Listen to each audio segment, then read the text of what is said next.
হ্যাঁ চলো আমরা এটা হচ্ছে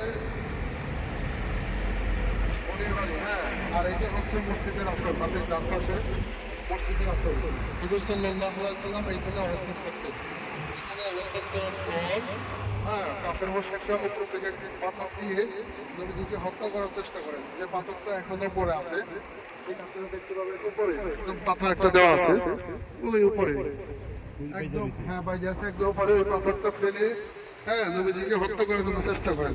এখানে নবীজি নামাজ পড়তেন, নামাজরত অবস্থায় থাকতেন, ঠিক আছে।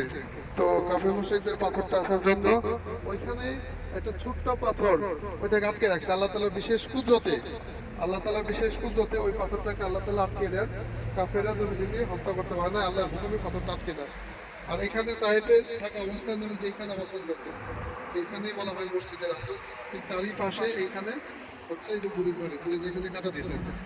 হ্যাঁ, এটা তাইফের মধ্যে একটা ওইটা নবীর মসজিদ উঠাও।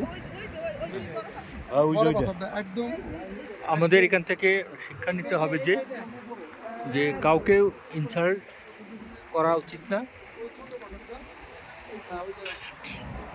সবাই মিলে এভাবে ধরেন না। হ্যাঁ, এখানে নামাজ পড়তে হবে। আমাদের এখান থেকে এই জায়গা থেকে শিক্ষা নিব যে কাউকে নামাজ পড়া যায়।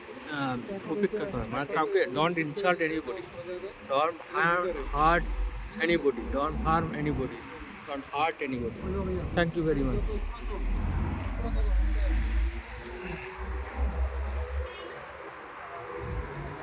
এই বিপ্লব ভাই, আমি এখন দাঁড়ালে এখান থেকে একটা ছবি নিতে পারবেন না? সবার আরে না, খালি ছবি ছবি কি শুরু করতেন আপনারা? ছবি